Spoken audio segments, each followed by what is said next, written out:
इसमें देखिए जो हमें फंक्शन दे रखा है वो है sin x plus cos x upon sin x minus cos x।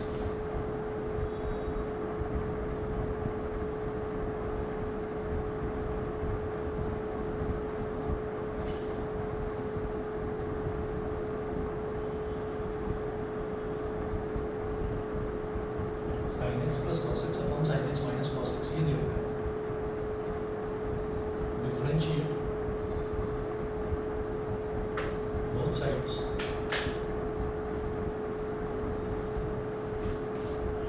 With respect to x, तो दोनों तरफ x के रिस्पेक्ट में डिफरेंशिएट हो गई। अब यहाँ पर मुझे ये दिखाई दे रहा है कि न्यूमरेटर में एक फंक्शन दे रखा है और डिनोमिनेटर में एक फंक्शन दे रखा है, तो क्वोशिएंट रूल लगेगा। क्वोशिएंट रूल क्या होता है? डिनोमिनेटर का होल स्क्वायर करते हैं। इधर तो हो गया dy by d x, denominator का होल स्क्वायर करते हैं, तो डिनोमिनेटर का होल स्क्वायर क्या हो गया? sin x minus cos x का होल स्क्वायर। न्यूमरेटर में क्या करते हैं? डिनोमिनेटर लिखते हैं as it is sin x minus cos x as it is into d by d x of numerator sin x plus cos x इसका d by d x. यही rule है। सबसे पहले क्या करते हैं, जो डिनोमिनेटर है उसका as it is whole square करते हैं, फिर न्यूमरेटर में क्या लिखेंगे? Denominator as it is into d by d x of numerator minus, अब न्यूमरेटर एज इट इज, तो sin x plus cos x as it is into d by d x of denominator d by d x of sin x minus cos x।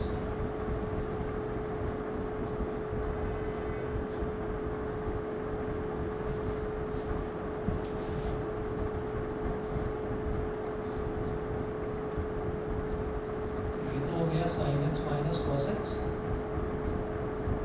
Into, जब इसको differentiate करेंगे तो D by d x of sin x। sin x का differential क्या होता है? cos x। sin x का differential cos x plus cos x का डिफरेंशियल होता है माइनस sin x।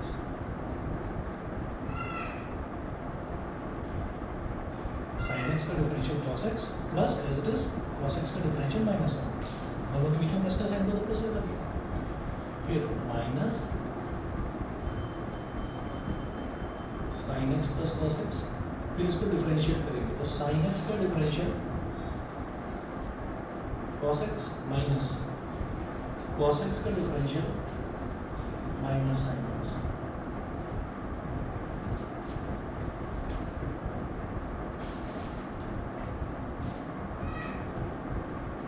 और अपॉन में आ गया sin x minus cos x का whole square.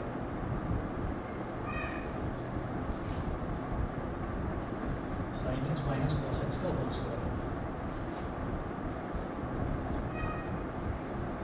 D y by d x is equal to, ये हो गया sin x minus cos x multiplied by ये हो जाएगा प्लस माइनस माइनस में cos x minus sin x।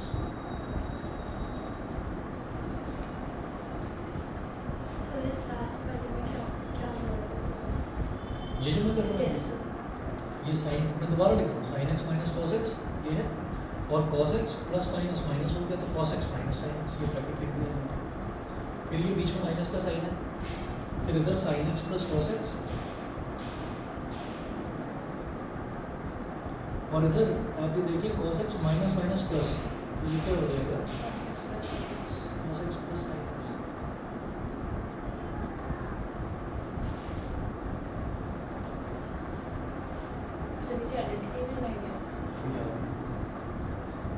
sin x minus cos x का whole square नीचे जाएगा, a माइनस b का होल स्क्वायर। अच्छा, अभी जरूरत नहीं है, अभी जरूरत नहीं है, अभी क्या करना है मैं बताता हूँ। यहाँ पर देखिए जैसे ये sin x minus cos x है और ये cos x minus sin x है। अब एक काम करते हैं, डिफरेंशिएशन तो हो गया, क्वेश्चन रूल लगा दिया, डिफरेंशिएशन हो गया। अब इसके बाद थोड़ा सा सिंप्लीफाई करते हैं उसको। सिंप्लीफाई कैसे करेंगे वो देखिए, ये है d y by d x, इधर sin x minus cos x है। अगर मैं में यहाँ पर ये cos x minus sine x है, इसमें से माइनस कॉमन ले लो।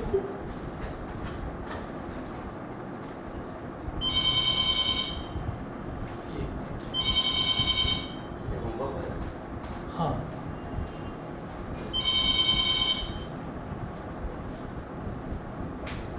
हेलो हेलो जी,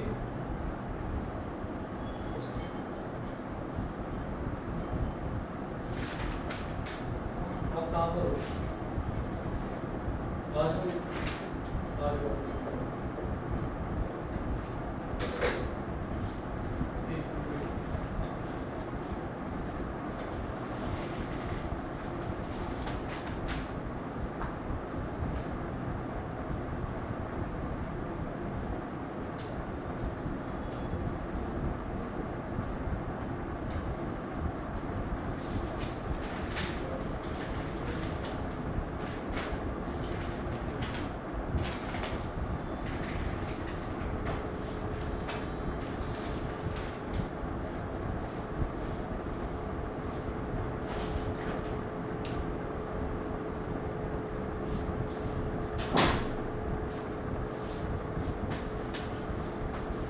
जैसे ये sin x minus cos x है, ये जो cos x minus sin x है, अगर इस ब्रैकेट में से माइनस साइन कॉमन लेकर बिल्कुल शुरुआत में लिख दूँ तो ये भी sin x minus cos x हो जाएगा।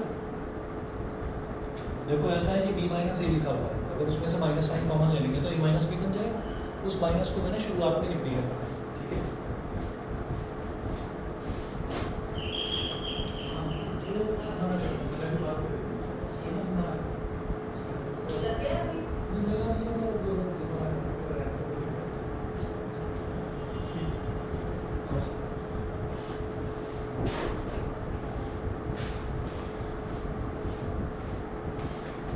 फिर ये माइनस है और ये sin x plus cos x, और ये भी तो sin x plus cos x है, तो ये क्या हो जाएगा sin x plus cos x का होल स्क्वायर अपॉन डिनोमिनेटर में sin x minus cos x का होल स्क्वायर। अब देखिएगा ये हो जाएगा dy by d x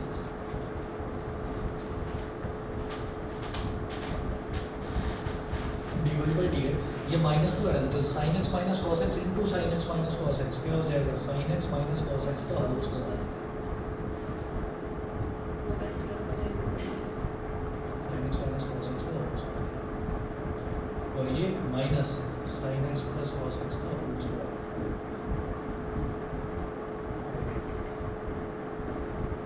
sin x minus cos x का होल स्क्वायर। अब ये जो डिनोमिनेटर है, डिनोमिनेटर वाले को तो अभी सिंप्लीफाई नहीं कर रहे हैं, इसको तो अभी एज इट इज छोड़ो, इसको मत करो। न्यूमरेटर में कर देते हैं सिंप्लीफाई। ये भी माइनस, इधर भी माइनस है इससे पहले और इससे पहले भी माइनस है, तो ओवरऑल अगर दोनों का माइनस कॉमन ले लें तो ये भी प्लस का हो जाएगा और ये भी प्लस का हो जाएगा। ऐसे ही करते हैं d y by d x,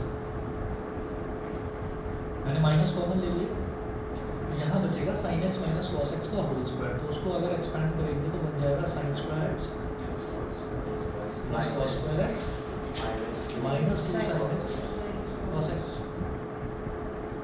minus 2 sin x cos x, ठीक है। ऐसे ही जब इसको सिंप्लीफाई करेंगे तो माइनस इधर भी था, माइनस इधर भी था, मैंने माइनस कॉमन ले लिया है तो अब इधर भी प्लस बचा है, ये हो जाएगा sin square x plus cos square x plus 2 sin x cos x, ठीक है। ब्रैकेट क्लोज करिए और डिनोमिनेटर में आ जाएगा sin x minus cos x का whole square minus 2 sin x cos x plus 2 sin x cos x cancel out हो गया। और यहाँ पर मैं ये कहूँगा कि sin square x plus cos square x 1 होता है, sin square x plus cos square x ये भी 1 होता है।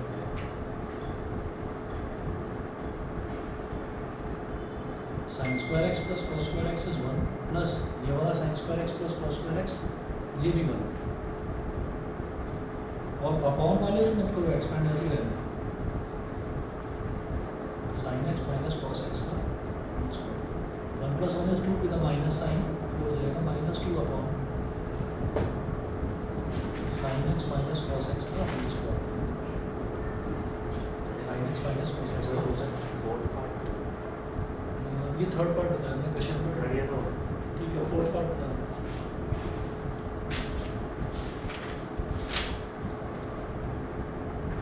फोर्थ पार्ट देख लीजिए, क्वेश्चन नंबर 2 का ही फोर्थ पार्ट है। 4x³ minus 5x²।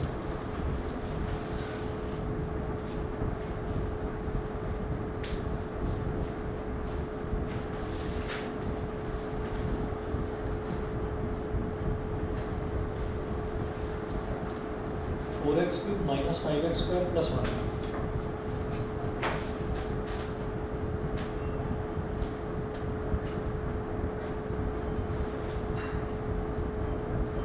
Four x cube minus 5x² plus 1 की होल पावर 4।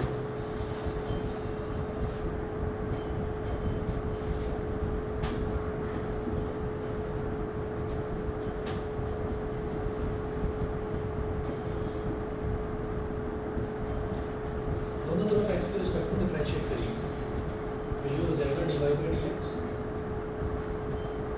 हाँ जी, क्या लगेगा यहाँ पर, कौन सा रूल लगेगा? Question rule, chain rule, product rule, कौन सा रूल? चेन रूल, क्योंकि पूरे की पावर 4 हो रखी है, तो सबसे पहले पावर 4 को सिम्प्लीफाई करें। तो पावर 4, जैसे मान लीजिए पूरा ब्रैकेट एक तरह से x है, तो x की पावर 4 है, तो ये हो जाएगा 4x³। 4x की पावर 4 माइनस 1, mx की पावर n माइनस 1, तो 4 और इधर ब्रैकेट में 4x³ माइनस 5x² प्लस 1 का क्यूब। तो ये तो हो गया, सबसे पहले तो पावर क्लियर हुआ। उसके बाद डिवाइड, दोबारा बताता हूँ। सबसे पहले मैंने क्या करा, एक तरह से ये जो पूरा ब्रैकेट है ये x हो गया, x की पावर 4 क्या हो जाएगा 4x³। तो सबसे पहले तो पावर को कर दिया हमने, एक्सपोनेंशियल फंक्शन। उसके बाद क्या करेंगे, ये जो एल्जेब्रिक फंक्शन लिखा हुआ है इसको भी डिफरेंशिएट करेंगे, ठीक है ना। तो और फिर दोनों मल्टीप्लाई कर देंगे, बीच में मल्टीप्लिकेशन का साइन डॉट लगा दिया।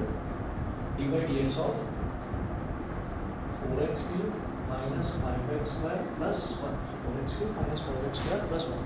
ठीक, चेन रूल यही होता है। अब ये हो जाएगा 4 into 4x³ minus 5x² plus 1 का whole cube. Present d by d x करेंगे, मतलब जब डिफरेंशिएट करेंगे तो 4 कांस्टेंट है, कांस्टेंट को रिमेन एज इट इज, और x³ बाहर टर्म है, तो x³ का क्या हो जाएगा 3x² माइनस 5 को रिमेन एज इट इज, और x² का हो जाएगा 2x प्लस 1। एक कांस्टेंट है जो कि अकेला लिखा हुआ है, तो उसका डिफरेंशिएट क्या हो गया 0। 4 into 4x³ minus 5x² plus 1 का होल क्यूब। दूसरा ब्रैकेट लगाएंगे, 4 रिजल्ट x² माइनस 10x और प्लस 0 हो गया डिफरेंशिएट प्लस, ठीक है। चलिए, तो डिफरेंशिएशन क्लियर है, बता दीजिए। वन मिनट का कौन सा, सेकंड और थर्ड, क्वेश्चन नंबर 1 का सेकंड और थर्ड पार्ट। क्वेश्चन नंबर 1 का सेकंड पार्ट देखो।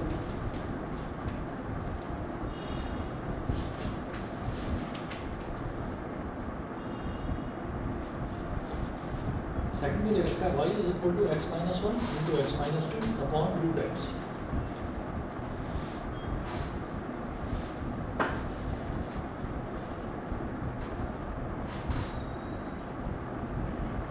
अपॉन रूट x ये दे रखा है। इसको जब डिफरेंशिएट करेंगे तो एक काम करते हैं, ये थोड़ा आसान सा नजर आ रहा है, x माइनस 1 और x माइनस 2। तो आप ये सोचें कि मैं इसमें प्रोडक्ट रूल लगा दूँगा तो वो थोड़ा लंबा हो जाएगा। आप पहले न्यूमरेटर को एक सिंगल न्यूमरेटर बना, दोनों को मल्टीप्लाई कर दो आपस में, ठीक है। तो x minus 1 into x minus 2 को मल्टीप्लाई करेंगे पहले। x into x is x², x into minus 2 is minus 2x, minus 1 into x is minus 1x, minus 1 into minus 2 is plus 2, और अपॉन में आ गया under root x। y is equal to x², minus 2x minus 1x is minus 3x plus 2 upon root x। अभी तक सिर्फ simplify कर रहे हैं, ये तो y की वैल्यू आ गई, ठीक है। ये हमारे पास y की वैल्यू आ गई। अब डिफरेंशिएट कर दीजिए। तो डिफरेंशिएट जब करेंगे तो क्या लगाएंगे, क्वेश्चन रूल। एक न्यूमरेटर है और एक डिनोमिनेटर है, तो क्वेश्चन रूल लगाएंगे। डिफरेंशिएट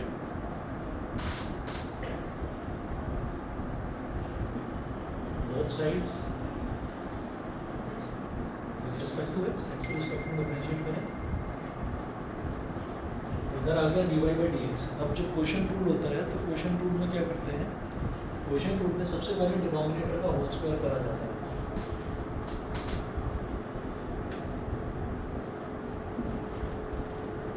डिनोमिनेटर का होल स्क्वायर कर दिया, फिर न्यूमरेटर में क्या लिखते हैं, denominator as it is into d by dx of numerator x square minus 3x plus 2, फिर माइनस, अब numerator as it is x square minus 3x plus 2 as it is और d by dx of root x। ठीक, अच्छा इसमें sir root x का differential क्या होता है? बता दूँ। अब जैसे रूट x है तो रूट x का डिफरेंशियल कैसे निकाला जा सकता है, जैसे d by dx of root x है, सीधे सीधे याद रखेंगे कि इसका डिफरेंशियल होता है 1/2 रूट x। ठीक है, और जहाँ जरूरत पड़ेगी वहाँ पर सीधा लिख देंगे d by dx of root x को लिख देंगे 1/2 रूट x। कैसे लिखेंगे वो देखिए, रूट x क्या होता है, x की पावर 1/2, रूट का मतलब 1/2 पावर 1/2। ठीक है, अब इसको कैसे लिखेंगे, 1/2 x की पावर 1/2 माइनस 1। ठीक, तो 1/2 x की पावर 1/2 माइनस 1 कितना हो जाएगा, -1/2। जब x की पावर -1/2 है अगर उसको डिनोमिनेटर में ले जाऊंगा तो ये प्लस का 1/2 बन जाएगा। तो 1/2 x की पावर 1/2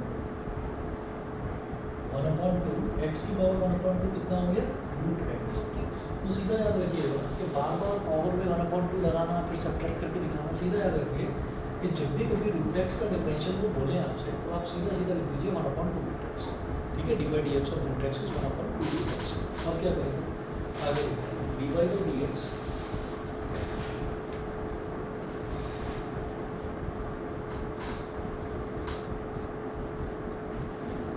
इज इक्वल टू, ये तो रूट x हो गया एज इट इज, और जब इसको डिफरेंशिएट करेंगे ना x square minus 3x plus 2 को,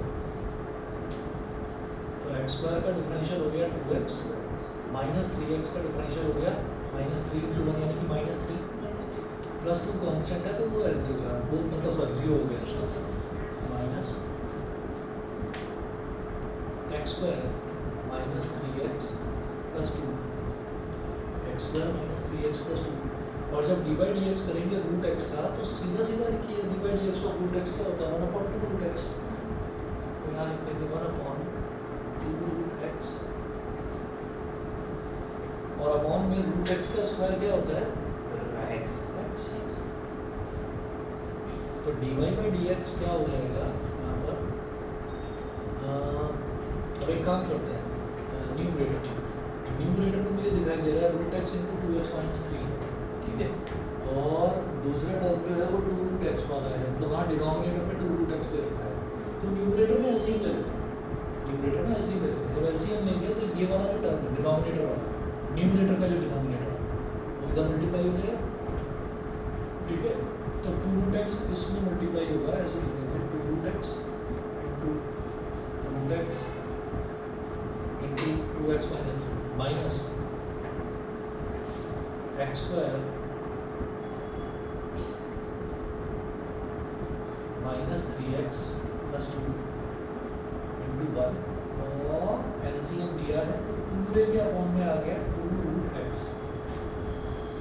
ये हुआ, और पूरे के अपॉन में x पहले से ही था।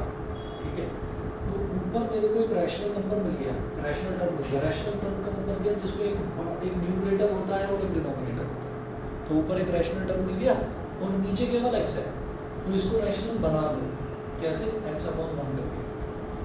यहाँ तक बता दीजिए, समझ गए ऐसा क्यों कर रहा हूँ, खुद बता दो। ये बताओ पहले एलसीएम क्लियर है, ऊपर जो एलसीएम लिया था,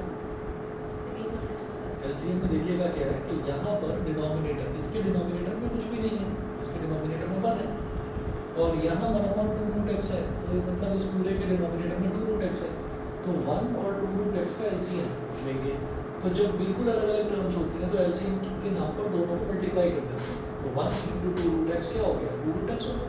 ठीक है, फिर इस रूट एक्स को इधर मल्टीप्लाई कर देंगे तो वही करेगा 2 root x into root x into 2x minus 3 और 1 को इधर मल्टीप्लाई कर देंगे तो इधर को मल्टीप्लाई करना मतलब कुछ भी मत करो 1 का मल्टीप्लाई करेगा तो मतलब नहीं होता तो एक्स स्क्वायर माइनस 3x तो ये क्लियर है ना। अच्छा अब अपॉन में 2 रूट एक्स आती है क्योंकि मैंने एलसीएम दिया और पूरे के अपॉन में यहाँ पर x था तो उसको भी रैशनल नंबर बना दिया x अपॉन में। ऐसा क्यों करा है जब rational term upon rational term होता है तो सबसे ऊपर वाला टर्म सबसे नीचे वाले से मल्टीप्लाई होकर न्यूमरेटर में आ जाता है और ये बीच वाले दोनों टर्म्स आपस में मल्टीप्लाई होकर डिनोमिनेटर में आ जाता है। ठीक है मतलब ऐसे है जैसे a upon b upon c upon d है ना अगर तो सबसे ऊपर वाला सबसे नीचे वाले से मल्टीप्लाई हो जाता है ad और बीच वाले आपस में मल्टीप्लाई हो जाते हैं ad अपॉन bc इस तरह से होता है। ठीक है अब आगे चलते हैं। क्वेश्चन मैंने कुछ ज़्यादा टफ दे दिया ठीक है नहीं इसलिए तो पार्ट के बाद सॉल्यूशन लग रहा है मेरे को थोड़ा लेंथी है। आ जाएंगे। तुमसे एक तो हुआ होगा कोई एक पार्ट तो हुआ होगा। फिर समझ में आ रहा था कि करना क्या है डिफरेंशियल कैसे निकालना है किस चीज़ का निकालना एक बार वीडियो वैल्यूज उठा याद के नहीं आ रही वैल्यूज याद नहीं आ रही थी कि किस चीज़ का डिफरेंशियल कौन सा था तो फिर मैं वो लर्न कर बैठी मेरे लेकिन वो भी लर्न नहीं हुआ बिकॉज मैम ने पहले दे रखा था स्कूल से कि वो जो फर्स्ट 26 वो थे क्या थी आइडेंटिटीज होती है वो क्या डिमेंशंस होती हैं हाँ डायमेंशंस लर्न करने के लिए दी थी उन्होंने। अब फिर मैं अगर चलो मैं फिर डिफरेंशिएशन के बाद मैं वही स्टार्ट करवाता हूँ तो इंटीग्रेशन बाद में करवाएंगे पहले वही कर लेते हैं। कोई नहीं तो मैम ने न्यूमेरिकल्स पहले स्टार्ट करा दिए वो उन्होंने कहा ये था कि पहले हम वो पढ़ेंगे आपने बताया था ना फिजिकल वर्ल्ड जिसमें चैप्टर 1 से कोई क्वेश्चंस दिए आने थे हाँ तो मैम कह रही थी कि उसका इंट्रोडक्शन लेंगे लेकिन फिर उसके बाद उन्होंने सीधा ही उन्होंने बता दिया कि चैप्टर में है क्या क्या और फिर उन्होंने न्यूमेरिकल्स करानी शुरू कर दिया सेकंड तो चैप्टर। फिजिकल वर्ल्ड में तो कुछ कराया नहीं होगा तो वो नहीं चैप्टर तो उन्होंने हट नहीं गया कराया तो वो पूछेंगे भी नहीं उसमें वो ऊपर से तो 10 मिनट उन्होंने बात करी उस चीज़ के ऊपर और कुछ नहीं कहा। वो पूछा ही नहीं जाता पेपर में उसमें इसलिए नहीं करा क्या तो बताया एनसीईआरटी में है ही चैप्टर नई वाली हटा दिया हाँ ठीक Physical world कर chapter बेकार नहीं। का चैप्टर था नई वाली में हटाई दिया हाई स्कूल वाला नहीं कर रहा है चलिए dy by dx तो तुम्हारे यहाँ पर भी लिमिट्स एंड मेजरमेंट स्टार्ट करवा दिया तुम्हारे यहाँ खत्म कर दिया खत्म कर दिया अब क्या चल रहा है मोशन में स्ट्रेट लाइन यस सर सही है कर तो रहा है तुम्हारी क्लासेस कब से चालू हुई है सर थर्ड अप्रैल से स्टार्ट हुई है 2 दिन में खत्म करा 2 दिन में मैम ने बोला कि मंडे तक खत्म हो जाएगा ये वाला चैप्टर हमारा। तो कैसे करवाते हैं कितने घंटे की क्लास लेते हैं 40 मिनट्स 40 मिनट्स में चैप्टर खत्म मतलब 40 मिनट 2 दिन के 80 मिनट्स लेके चलो। चलो 80 मिनट्स पे तो 80 मिनट्स पे 60 मिनट्स तो अभी हम पढ़ रहे हैं ये तो कम से कम लगेगा एक हफ्ता dy by dx अभी 2 root x into root x और 2x हो गया अब मुझे लग रहा है फिर मजाक ही चलती होगी क्लास में सर वही होता है। सर उन्होंने सिर्फ टाइप्स ऑफ एलिमेंट्री फंक्शंस बताए थे फंक्शन फॉर्मूला बताया और खत्म कर दिया मोशन मतलब एक दो में न्यूमेरिकल्स करवा के खत्म कर दिया। सीरियस को वो नहीं होता सीरियस यूनिट CGS F तो FPS यूनिट से चल रहा है हमारे हमें भी ऊपर से इंट्रोडक्शन दिया था 10 मिनट का कि वो यूनिट्स निकालनी कैसे हैं फिर उसके बाद डिमेंशंस लर्न करने के लिए दिया फ्री पीरियड में नेक्स्ट पीरियड में न्यूमेरिकल स्टार्ट थे और आधे साल चैप्टर खत्म हो चुका था दूसरे दिन तक।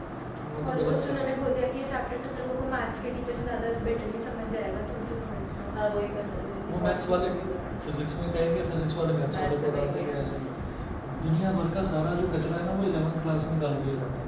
अब मुझे नहीं पता कि अब ऐसा चल रहा है आपके स्कूल्स में ऐसा चलता है या नहीं मैंने तो खुद ये फेस करा था जब मैं खुद 11th में आया था 10th में बड़े अच्छे नंबर आए मैं दिमाग मेरा बड़ा आसमान पर कि मैं ना जाने क्या कर दूंगा 11th में तो दुनिया बदल दूंगा मैं पता नहीं और जब आया तो दुनिया ने मुझे ही बदल दिया ऐसा हो गया कि क्लास में पहुंच गए और क्लास में पहुंचने के बाद में बड़े मन से एकदम कि आज तो पहला दिन 11th क्लास का पढ़ूंगा अब पता नहीं क्या तो मैथ्स वाले कराकर चले गए है ना तो उनका नाम उन्होंने अपना इंट्रोडक्शन दिया कि आई एम MM भटनागर मैंने IIT से ये करा वो करा वो सब कुछ अपना बता दिया पहले हम सुनते रहे फिर उसके बाद थोड़े एजेड भी थे है ना शायद मुझे लगता है 60 प्लस उनको है ना फिर आए हमारे फिजिक्स वाले बहुत मोटे थे उनका नाम था संजय जैन उन्होंने आकर अपने बारे में बताया थोड़ा बहुत उन्होंने कुछ पढ़ा दिया फिर केमिस्ट्री वाली इतनी डरावनी मैडम आ गई लंबी सी थी और मोटी मोटी आँख उनकी, और घूर घूर कर बच्चों को पूछ रही है कि समझ में आया नहीं, अब देख देख के यहाँ आ गया, ठीक है। तो एक दिन 2 दिन तो ऐसे बीते। अब हर दिन मैं जाऊँ तो मेरी दीदी ने मेरे को बोलती कि तू कैसे परेशान सा घूम रहा है, 2-3 दिन में देख उनको शक्ल पर परेशानी दिखाई दे गई। मैंने कहा दीदी बड़े मन से साइंस लिया था, कुछ नहीं आ रहा समझ में, क्या करना, ध्यान से पढ़, आगे बैठ जाकर, आगे बैठ, है ना, और नहा के जाया कर सुबह। मैंने कहा रोज़ नहा के जा रहा हूँ, आप ही सोई रहती हो, वो मेडिकल करती थी तो वो देर से उठती थी। तो फिर मेरे दिमाग में मैंने कहा जल्दी 5-10 मिनट और जल्दी निकला। मैंने कहा पहली सीट पर बैठूँगा, पहली सीट पर बैठ रहा हूँ। पहले तो पहली सीट पर बैठने वाले बच्चे ढूंढने लगे कि ये कैसे बैठ गया है। फिर मैं बैठ गया, बड़ी उमंग के साथ पहुँचा, और वहाँ पर पहुँचा तो वो मेरे साथ यही हुआ जो आपके साथ में हुआ कि हमारा जो भी पहला चैप्टर था, अब तो मुझे याद नहीं कौन सा चैप्टर था, तो वो चैप्टर उन्होंने कह दिया हाँ ठीक है let's switch to the next chapter, ये हो गया है आपका। और एनसीईआरटी की पूरी एक्सरसाइज होमवर्क में दे दी भाई, 1-2 अच्छा चलो 10 क्वेश्चन है यार, 4 तो करा दो, 6 दे दो, ठीक है। आपने भी यही किया है, पूरी एनसीईआरटी की एक्सरसाइज। मुझे कुछ नहीं समझ में आ रहा, मैं यार ये तो बड़ा वैसा हो गया। अब सबसे आगे बैठ रहा हूँ तो थोड़ा पीछे मुड़ कर देख रहा हूँ, तो पीछे बैठकर बच्चे डांस कर रहे हैं किसी को कोई फर्क नहीं, सबको मतलब असलियत समझ में आ गई। जो फ्रंट बेंचर्स बैठे हुए थे ना, तो वो तो मैम का दिमाग खाए तो वो मैम बता देंगी, मैम पूछती नहीं है कि आया समझ में कि नहीं आया, और पीछे बैक बेंचर जो कर रहे हैं वो कर रहे हैं। और यही काम हो गया मैथ्स में। तो मैथ्स वालों को बच्चे 2 दिन में, बच्चे तो 2 दिन में समझ जाते हैं कि टीचर क्या चीज़ है, कितने पानी में है। 2 चीज़ में समझ गए, 2 दिन में समझ गए। और उसके बाद वो MM भटनागर नाम बोला था तो मिक्की माउस चिल्लाने लगे पीछे बैठकर। क्यों? क्योंकि पढ़ा क्या रहे हैं वो समझ में नहीं आ रहा, तो MM का मतलब मिक्की माउस बना दिया, ठीक है। और फिजिक्स वाले क्योंकि मोटे थे, तो फिजिक्स वालों ने जैसे ही कहा ना पहला चैप्टर खत्म हो गया है ना, तो उनका क्लास से निकलते कह रहे भाई ये तो चिंटू है, उसका नाम चिंटू रख दिया है ना। और मैम का पता नहीं कुछ ऐसे ही रख दिया था, डरावना सा कुछ नाम रख दिया था। मतलब पूरा हमारा 11th बर्बाद हो गई। हम एप्लीकेशन लेकर, हम 6-7 बच्चे थे जो जिनका दिमाग में थोड़ा था हमें कुछ करना है, तो हम एप्लीकेशन लेकर घूमते रहे और बड़े अच्छे स्कूल में पढ़ता था। अच्छे स्कूल की हालत बता रहा हूँ, तो मैं एप्लीकेशन लेकर हम घूमते रहे कि हमको टीचर चेंज कर दो। मैथ्स के संजीव अग्रवाल थे, A1 टीचर थे, A1, ठीक है, वो हमें नहीं मिले, पूरे साल नहीं मिले। फिजिक्स के पांडे सर थे, पूरे साल चक्कर काटते रहे, नहीं मिले। पता नहीं हमसे क्या दुश्मनी थी, हमें बिल्कुल बेकार टीचर एकदम मिल गए। और 12th वालों को दे रखे थे बढ़िया टीचर, और भी अच्छे टीचर्स थे, 12th वालों को दे रखे। 11th तो ऐसी निपटाई थी हमारी कि बस पूछो, और वही चीज़ चलती रही। फिजिक्स वाले चिंटू से बोले कि भाई ये करा दो डिफरेंशिएशन इंटीग्रेशन, वो कह रहे हो मैथ्स वाले कराएंगे, मैथ्स वाले करिए तो फिजिक्स का पार्ट है, मैथ्स वाले कराने वाले मंडे को। बहुत अच्छी बात है अगर करा दे तो। वो कह रही कि पिछले साल 11th वाले बहुत परेशान हुए थे। अरे पिछले साल नहीं, हर साल परेशान होते हैं, ये कर ही नहीं पाते। अब जैसे ही आप अभी पहला चैप्टर होगा यूनिट्स एंड मेजरमेंट, फिर motion in a straight line. Motion in a straight line बिल्कुल वैसे ही है जैसे 9th क्लास में आपने मोशन करा था। इक्वेशंस ऑफ मोशन थी, v is equal to u plus 80, याद होगा, s is equal to ut plus half at square, और v square is equal to u square plus 2as। अब वो 11th में जो बच्चों वाला मेथड था, पहले तो वो बताया जाएगा, उसको एनालिटिकल मेथड बोलते हैं।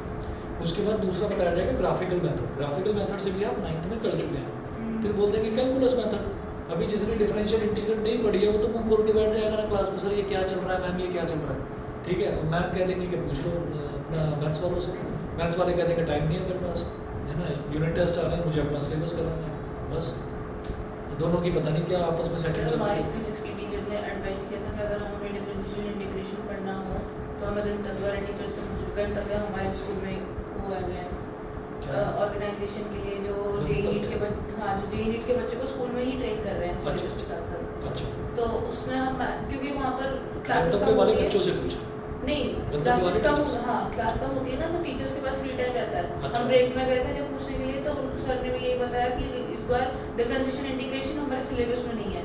मैंने कहा सिलेबस में नहीं है तो लेकिन चैप्टर्स में तो इंक्लूडेड हर है, chapter तो में, कॉन्सेप्ट हर है chapter वो। में। सर सेम चीज़ मेरी फिजिक्स वाले टीचर ने बोला कि सिलेबस में नहीं है, तो मैथ्स वाले सर से अगर पूछना है तो पूछ लो। वो बताएंगे।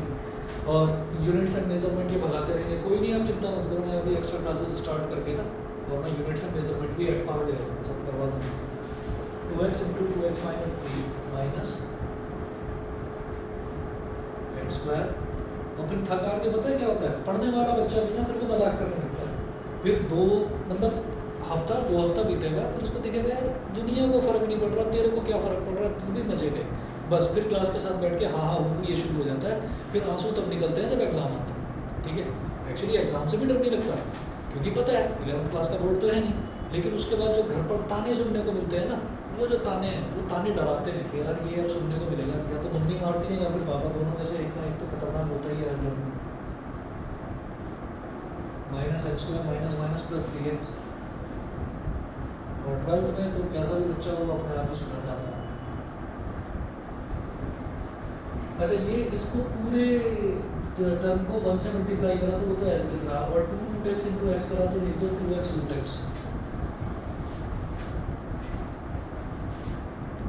2x into 2x is 4x। जब रूट को रूट में मल्टीप्लाई करते तो रूट हट नहीं जाता है।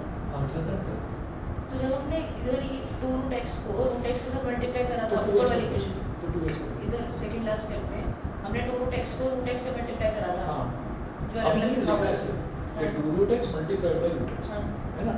तो अभी तो मैंने पहले स्टेप में लिख कर दिखाया, फिर रूट x इंटू रूट x अगले स्टेप में मैंने x कर दिया। अच्छा चलो। हाँ। और फिर 2x इंटू 2x करा, 4x स्क्वायर, 2x इंटू -3 करा तो -6x minus x square plus 3x minus 2। अब ये 2x रूट x है, ऐसे ही लिखा रहना। 4x square minus x square is 3x square, minus 6x plus 3x is -3x और -2 अपॉन 2x रूट x। ये हो गया divide by dx। Question number 1 का सेकंड पार्ट ये पूछ रहे थे, और कोई था?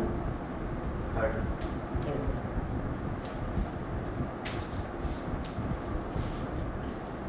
थर्ड पार्ट देखिए, y is equal to root x plus 1 upon root x का whole square.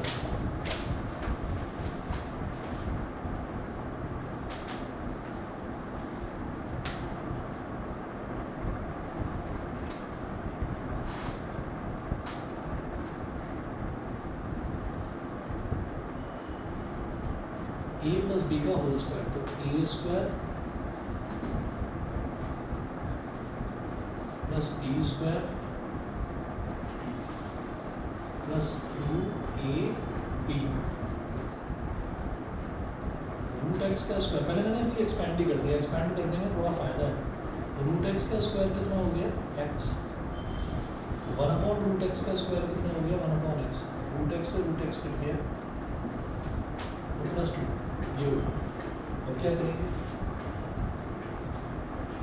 y is equal to, ये तो x है और ये जो 1 अपॉन एक्स है इसको लिख देंगे x की पावर -1 प्लस 2, डिफरेंशिएट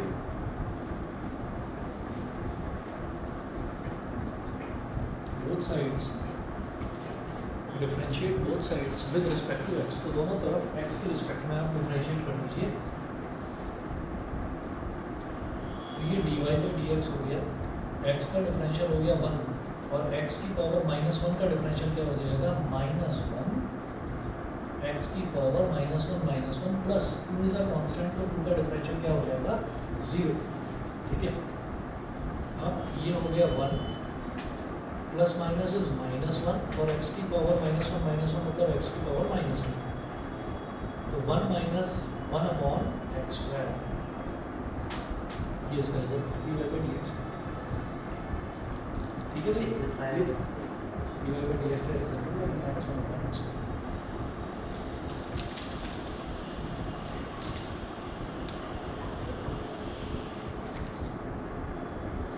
ठीक है, अच्छा तुम कौन सा क्वेश्चन दिखा रहे थे जो करवाया था स्कूल में, बताओ।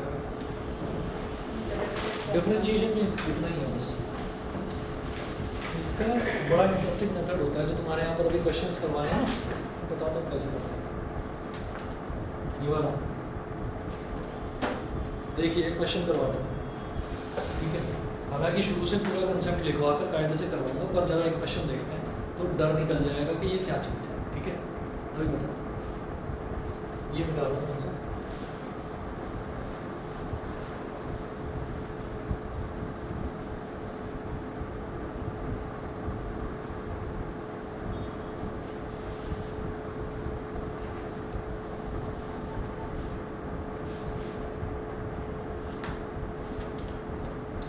एक क्वेश्चन नोट करोगे सभी। A body of mass and moving in a circular path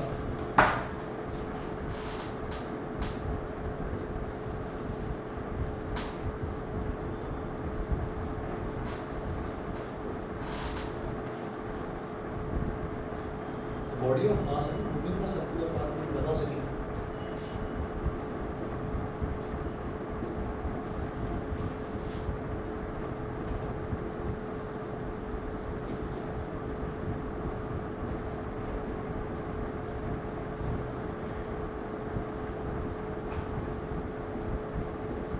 Velocity v, the radius of the circular path is r.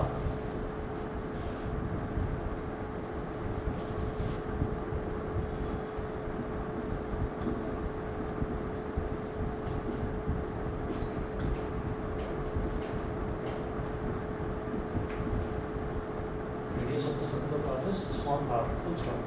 Derive the formula of centripetal force.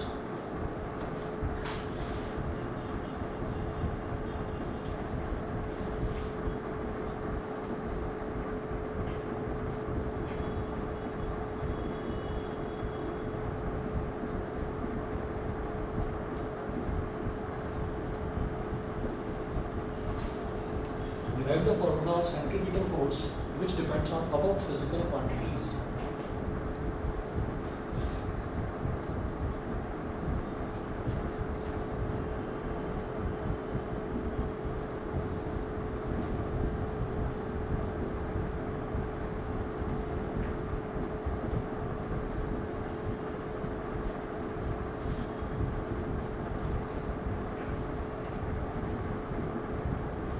Above physical quantities, ठीक है। अब देखिएगा, पहली चीज़ तो ये पता होनी चाहिए सेंट्रीपिटल फोर्स क्या होती है, ठीक है। बता दो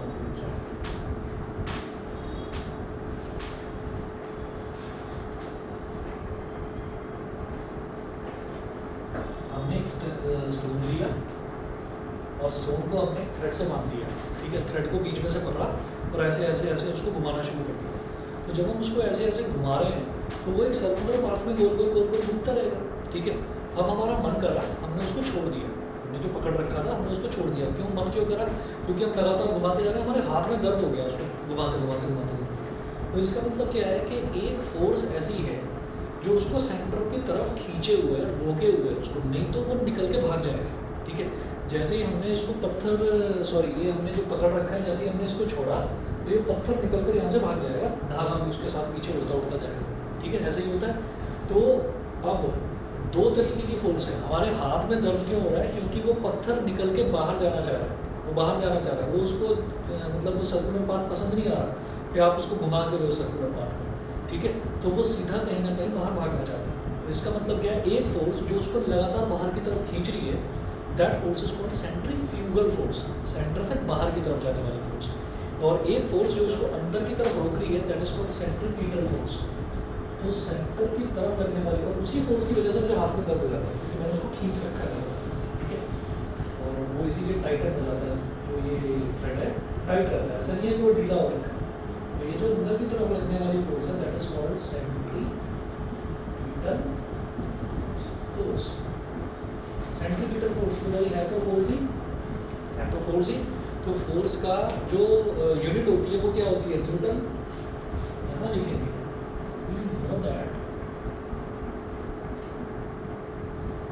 we know that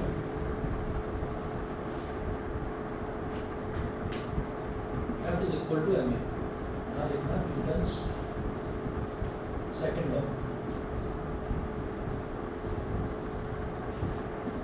F is equal to ma। याद है?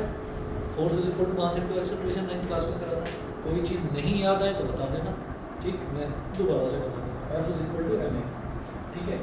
अब ये मैं कर क्यों रहा हूँ? F is equal to ma ये इसलिए कर रहे हैं ताकि मुझे इसकी डायमेंशनल फार्मूला पता चले। और डायमेंशनल फार्मूला क्या होता है? डायमेंशनल फार्मूला ये होता है कि दुनिया में हम ये कहते हैं कि 7 तरीके की बेसिक, जिनको हम फंडामेंटल क्वांटिटीज़ बोलते हैं, बेसिक क्वांटिटीज़ या फंडामेंटल क्वांटिटीज़ होती हैं, ठीक है। ये मैं आपको प्रॉपरली नोट्स में लिखवाऊंगा एक एक चीज़, ठीक है। फिलहाल इस तरीके के क्वेश्चंस जो इन्होंने एकदम से करवा दिए शुरू, ये एकदम से नहीं कराने चाहिए, ठीक। तो एकदम से करा दिए हैं तो हम देखें कि इनका तरीका क्या है। तो हमने कहा पूरी दुनिया में 7 तरीके की, पूरी यूनिवर्स में 7 तरीके की बेसिक फंडामेंटल क्वांटिटीज़ होती हैं। बाकी जितनी भी क्वांटिटीज़ है सब डिराइव्ड क्वांटिटीज़ हैं, ठीक है।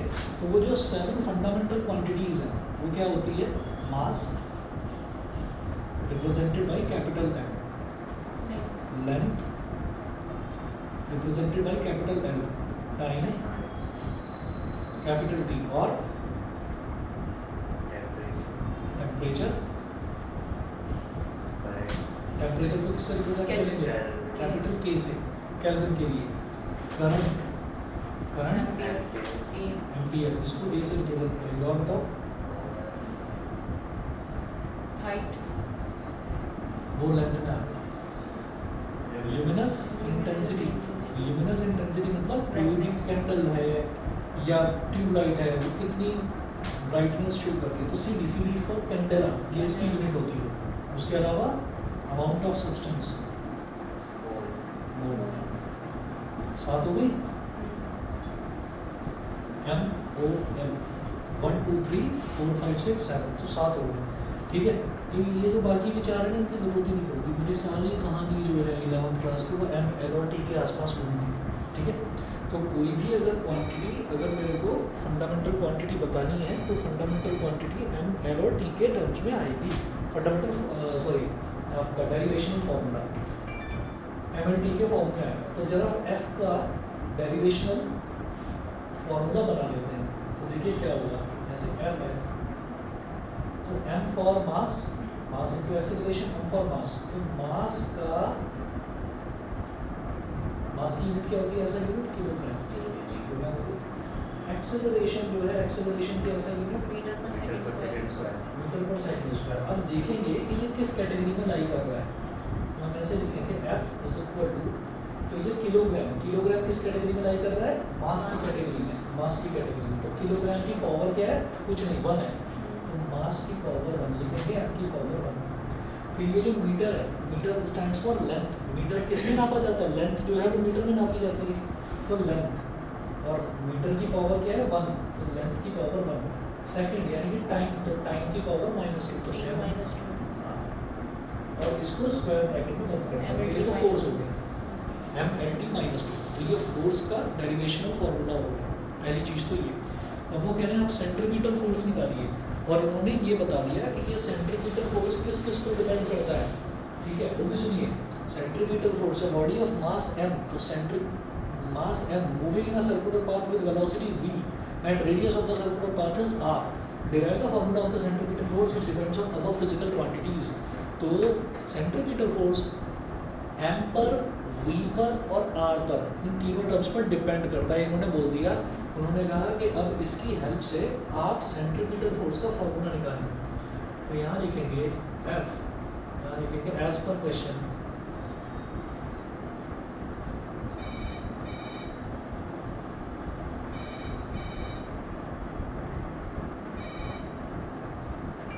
as per question, F is directly proportional to, mass पर डिपेंड कर रहा है तो लिखो M की power small a multiplied by velocity पर डिपेंड कर रहा है तो V की पावर स्मॉल b, ठीक है, और R पर डिपेंड कर रहा है तो R की पावर स्मॉल c। यहाँ तक समझ गए, ठीक है। अच्छा, अब क्या करेंगे, यहाँ लिखेंगे F is equal to K, कोई कांस्टेंट है, प्रोपोर्शनलिटी साइन हटाकर इक्वलिटी साइन लगाने के लिए हमें एक कांस्टेंट लगाना पड़ता है, K, तो K लगा दिया यहाँ। अब जो मास है, स्मॉल है मास, तो मास की यूनिट, इसको लिखने से पहले ऐसे ही ना यहाँ पर लिखो, मास की यूनिट क्या होती है, किलोग्राम। ये वेलोसिटी है, वेलोसिटी की यूनिट क्या होती है, मीटर पर सेकंड। मीटर पर सेकंड को ऐसे लिख सकते हैं m/s की पावर -1, ठीक है। अच्छा, ये क्या है, रेडियस, तो रेडियस भी तो लेंथ ही होगी, रेडियस नापते हैं ना, 1 मीटर 2 मीटर कितना रेडियस है, तो वो भी m में आएगा, मीटर में कैलकुलेट होगा, रेडियस की यूनिट मीटर होगी। हम लिखो F is equal to K। हाँ जी, अब जरा देखिए इसमें मास कितना है यहाँ पर, ये चलो पहले ऐसे ही लिखो, ये क्या है, मास की यूनिट क्या है, किलोग्राम। किलोग्राम किस कैटेगरी में आएगा, कैपिटल M की कैटेगरी में। यहाँ लिखो कैपिटल M की पावर a, एक स्क्वायर ब्रैकेट में बंद कर दो, और तो कुछ नहीं है यहाँ। फिर V में क्या आ रहा है, एक तो मीटर आ रहा है, मीटर का मतलब लेंथ, स्क्वायर ब्रैकेट लगाना लेंथ, सेकंड की पावर -1 यानी कि टाइम की पावर -1, ठीक है। तो ये हो गया L T की पावर -1, और पूरे की पावर क्या है B, ब्रैकेट के बाहर लिखना है ए ऐसे इसकी पावर बी, इधर क्या है मीटर, रेडियस की यूनिट मीटर, मीटर यानी कि लेंथ, तो एल की पावर सी। बोलो भाई इतना क्लियर है कि नहीं, समझ गए? अच्छा जी, और यहीं से वैल्यू में एक काम और करना है, एफ इज इक्वल टू के एम की पावर ए, बी की पावर बी और आर की पावर सी, इसको इक्वेशन नंबर 9 समझ गए? हमने क्या करा, प्रोपोर्शनलिटी साइन लगाकर इक्वालिटी साइन लगाया तो एक कांसेप्ट ऑफ प्रोपोर्शनलिटी आ गया बारे में किया, ठीक है? अब आगे चलते हैं।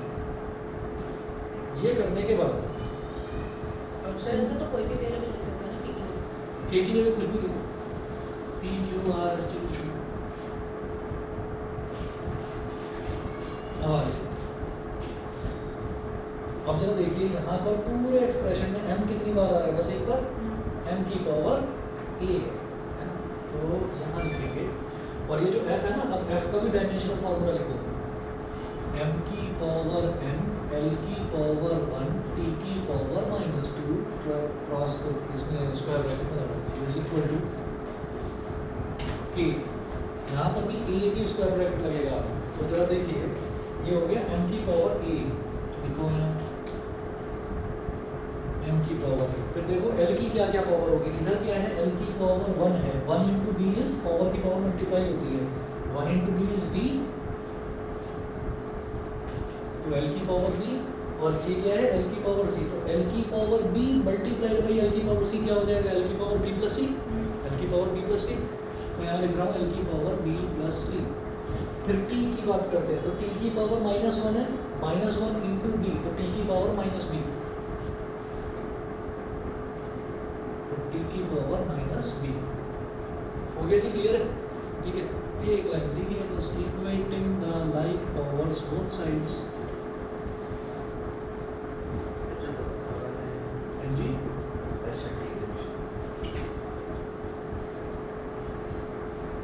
Equating the like powers both sides, तो लाइक पावर्स किसकी, ये m की पावर a है, और अगर m की पावर 1 है तो a इज इक्वल टू 1। इधर l की पावर b प्लस c है, इधर l की पावर 1 है तो b plus c is equal to 1। इधर t की पावर माइनस b है, इधर t की पावर माइनस 2 है, तो b की वैल्यू कितनी आ गई, 2 आ गई। तो अब b की वैल्यू है तो c की वैल्यू कितनी आ जाएगी, पुट कर देंगे, plus c is equal to 1, तो c is equal to -1। a की वैल्यू 1, b की वैल्यू 2 और c की वैल्यू -1, ये आ गई। देयरफॉर इक्वेशन 1 becomes, अब ये इक्वेशन 1 में वैल्यू डाल दो बस, f is equal to k इंटू m की पावर a, m की पावर 1 इंटू b की पावर b, b की पावर 2 इंटू r की पावर c, तो r की पावर -1। तो f is equal to k b square upon r, r की पावर -1 है नीचे आकर, बस आ गया। यहाँ लिखिए if k is equal to 1, f is equal to mb square upon r। Constant है, कांस्टेंट का प्रोपोर्शनलिटी, तो सिंप्लिसिटी के लिए उसको हम कांस्टेंट है, कोई भी कांस्टेंट ले सकते हैं, तो उसको हमने 1 ले लिया, तो f is equal to mb square upon r। ठीक है ना, ये तरीका होता है, इससे आपको जो भी फार्मूला है वो फार्मूला आप इस तरह से डिराइव कर सकते हैं। ठीक है, ये तरीका है, बाकी क्वेश्चंस भी इन्होंने ऐसे ही करवाए हैं, ठीक है, पर ये एकदम से शुरुआत में नहीं करवाए जाते, पहले थोड़ा सा थोड़ा बेसिक समझना था, कोई वो दिक्कत मेरे को समझ आ गई। ठीक है ना। तो आप कहेंगे तो मैं इंटीग्रेशन से स्टार्ट करवा दूँ, इंटीग्रेशन हमारा एक ही क्लास में हो जाएगा, ज़्यादा मुश्किल नहीं है। और कहोगे अगर ये लगता हो कि नहीं वो एकदम से भागा जा रहा है हमारा यूनिट्स एंड मेजरमेंट, वो मैं करवाऊँगा, भगा दूँगा उनसे भी थे, तो वहाँ से कर लेंगे, जैसा करके फिर इंटीग्रेशन कर लेते हैं पहले। इंटीग्रेशन कर देंगे, हमारा कैलकुलस एक बार निपट जाएगा। तो जब डेरिवेशन स्टार्ट होंगी, जो मोशन इन स्ट्रेट लाइन से, यूनिट्स एंड मेजरमेंट में नहीं है डेरिवेशन शुरू होगा, जब मोशन इन स्ट्रेट लाइन से शुरुआत होगी तो आप लोग बिल्कुल कंफर्टेबली बैठोगे कि हाँ डिफरेंशिएशन का ये फॉर्मूला मेरे को पता है, मोशन रूल मुझे पता है ना, चेन रूल मुझे पता है, आप आराम से पूरे फिजिक्स में जरूरत पड़ती है उसकी। और यही जो हमारी 2-3 क्लासेस हैं, इनकी वीडियोस खास तौर पर रखना, क्यों, क्योंकि जब जैसे आगे ग्रेविटेशन वाला चैप्टर है, रोटेशनल मोशन वाला चैप्टर है, तो उनमें डिफरेंशिएशन थोड़ा सा टफ लेवल का आता है। वो टफ लेवल का आएगा तो आपको रिवाइज करने की जरूरत पड़ेगी, ठीक है ना। तो आपके पास वो 2-3 वीडियोज होंगे, आप कट कट कट करते हुए याद आ जाएगा, ठीक है। चलिए जी, फिर आ जाते हैं, करते हैं, ठीक है।